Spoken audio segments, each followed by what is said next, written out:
So look at this beautiful book. Amazing. What a day of celebration to be able to say, wow, look what we did. Yeah. Yeah.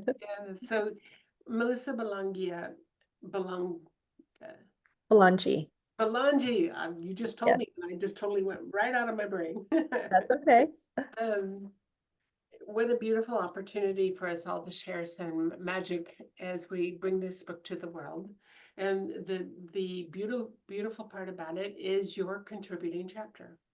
And so I'm going to introduce you by reading your bio.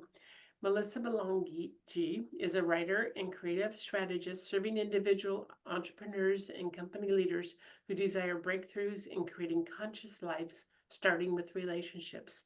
Using the Regenerative Relationship Method, Melissa guides people to draw from the wisdom of natural cycles to uncover and align with their most authentic expression. Being truly seen and heard in all areas of life is a courageous act that begins with intention and a strong relationship with self. The bio goes on, and it's very interesting to read her bio, but you'll have to pick up a copy of the book to read the rest of it. So your chapter is Regenerative Relationships Will Heal the Earth. Fascinating title. So tell us some of the backstory behind how this title for your chapter came to be. Sure. So let's see, I've been following the sustainability movement for probably a little over 2 decades, just as a young person and really curious about people and the environment. And I didn't know I was interested in sustainability until the same themes kept coming up over and over. And so I just took a real interest in it and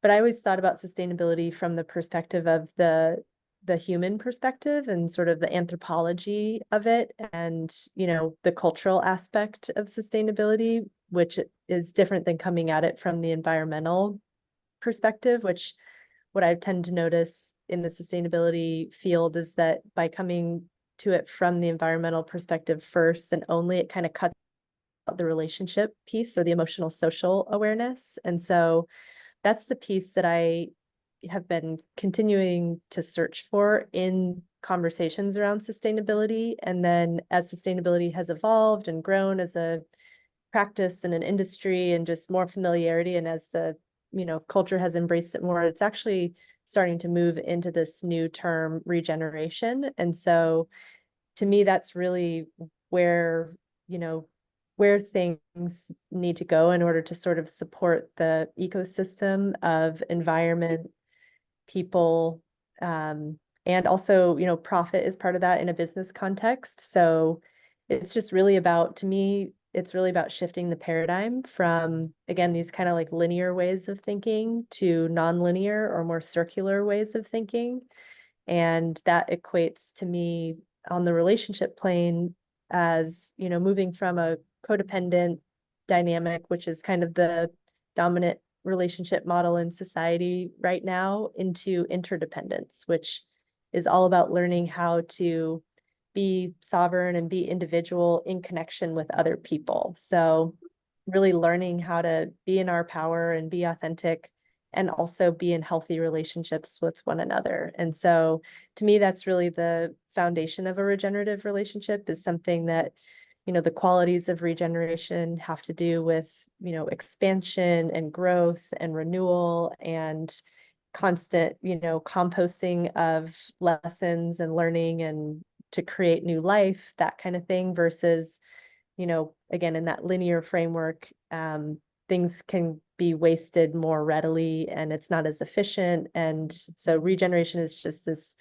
new way to look at things that really folds back into itself so that we can continuously, grow and expand from that place versus extract and make hollow. That would be the opposite of regeneration. Right. And it's more holistic all the way around because, we live in a world that it feels like hasn't paid a lot of attention to, to sustainable, really good ways to take care of our earth, let alone our relationships.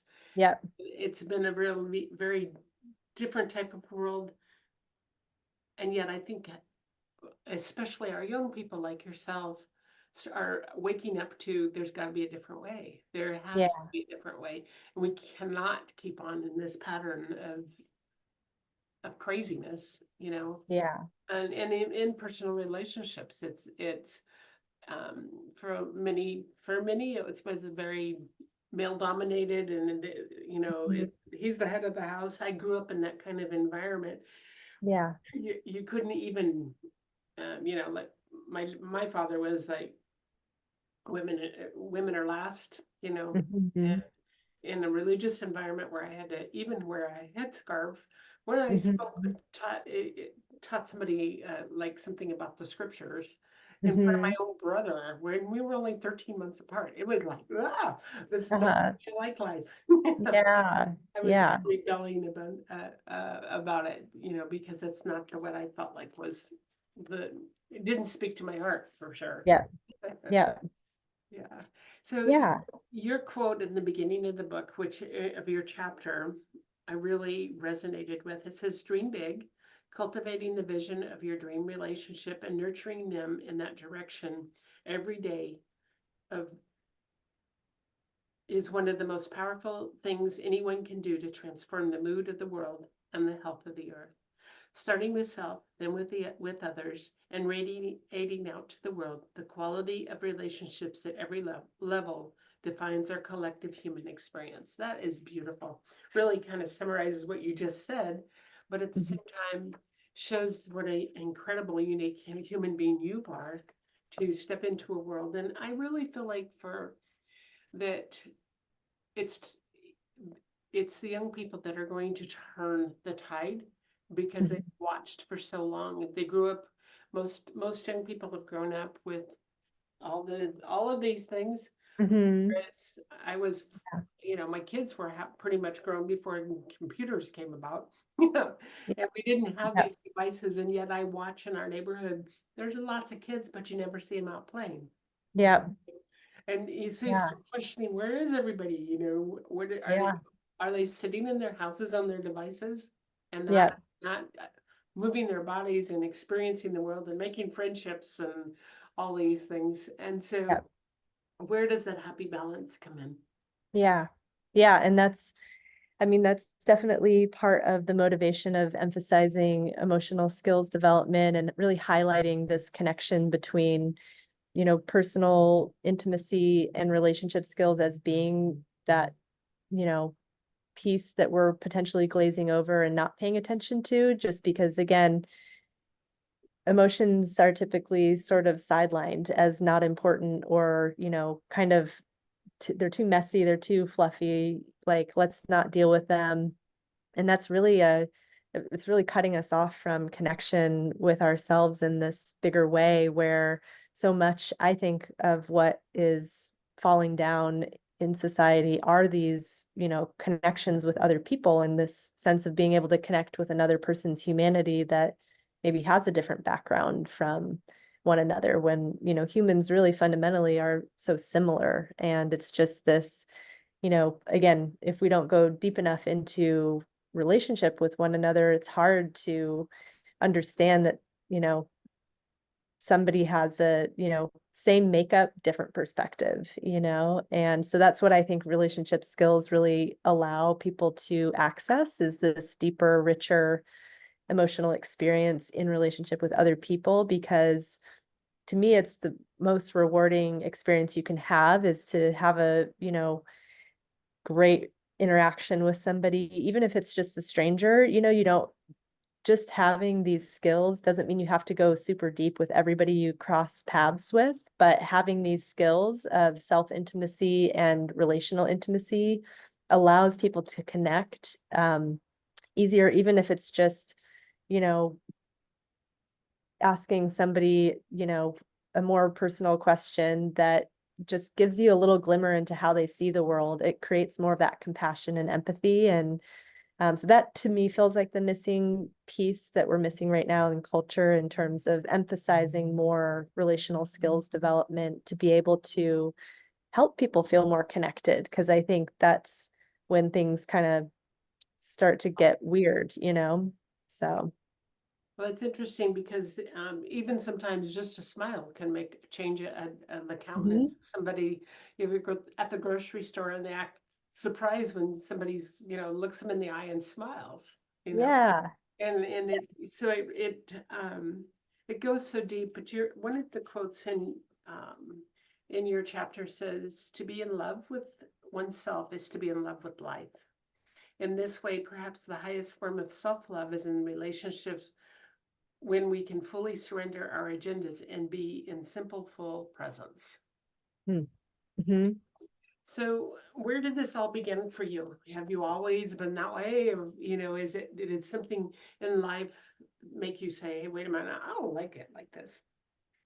I think partially it's been, just growing up and, uh, my family dynamics, there's a lot of love in our household, but definitely some hard stuff and trauma to work through, and it really impacting, the way that I was showing up in relationships.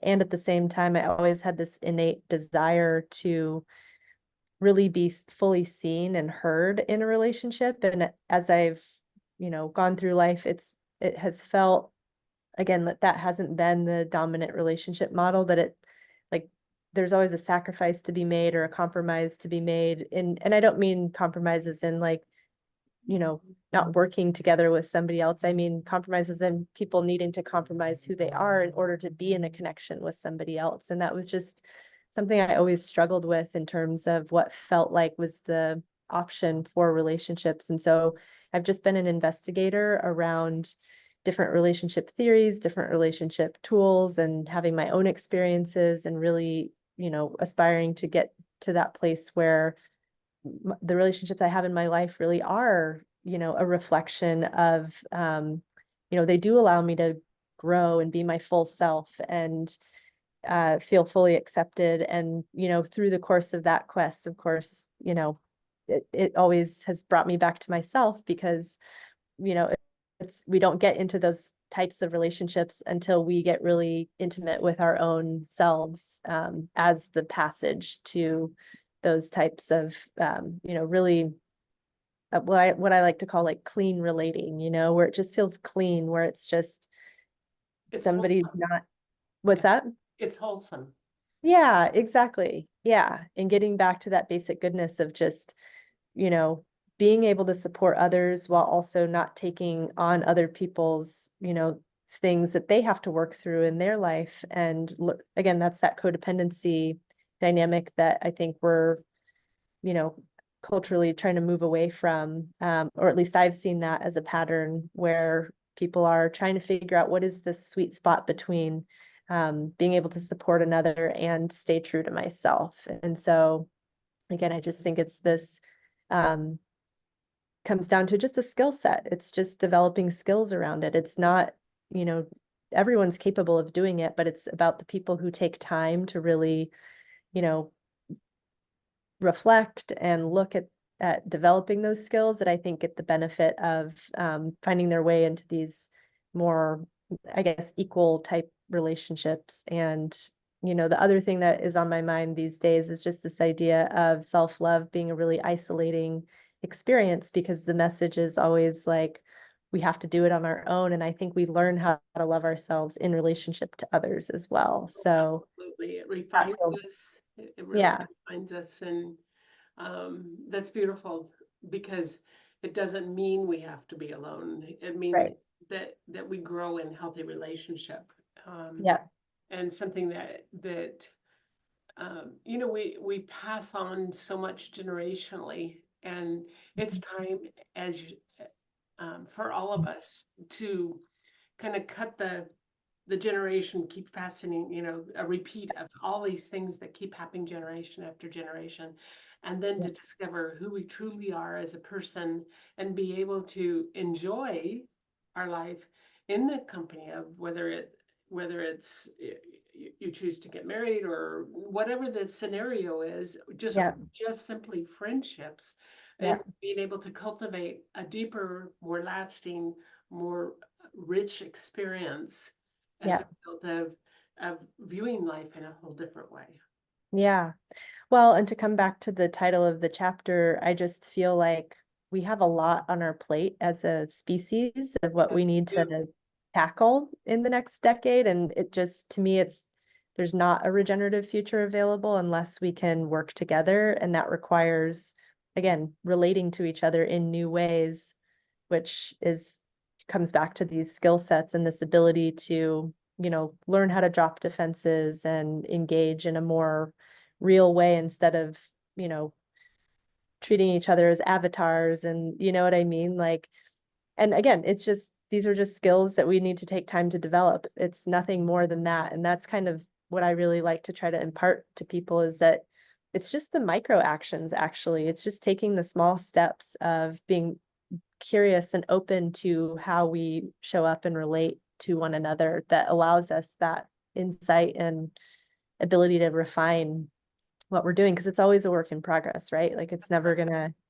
be done. So No, no, it will always continue. Um, do you work with other women or men and women in this regard? Do you have these kind of conversations with your friends? yeah, I do quite a bit actually. And I'm starting to move. So I'm making a, transition into working with more individuals and putting on workshops around the specific method that I write about in the chapter as well, that really helps. It's kind of a tool for self-inquiry for people to be able to do this kind of work, but in a way that feels accessible in daily life, so that, it doesn't require, you know, t- a ton of time. It just requires these Where? little moments, right? That we ask ourselves reflective questions and things like that. And so yeah, I created this tool, and I'm looking forward to teaching more workshops about the tool, because it's also supposed to be fun, to me. Being able to connect in this way with people is just the most fun I can have on this earth. And so I think when people really get that the reward is actually quite hefty in terms of doing this, processing, which can be scary because it's about vulnerability and truth telling and letting our protection mechanisms go. But the reward is just so worth it. So Absolutely, yes, yes. Wow, yeah.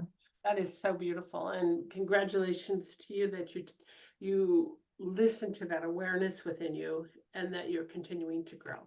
And that's the whole, really the lifeblood of a future for our world is us being willing to make those changes. Yeah. And also just knowing that it's possible, because I do think at times when I've had this conversation with people, it's like, this is just the way relationships are. And it's like, no, I think we can do better for ourselves. I think there's more available for us if we really let ourselves grow and evolve in new ways and really get curious. Yeah, So, beautiful. What a yeah. fun conversation, and to know that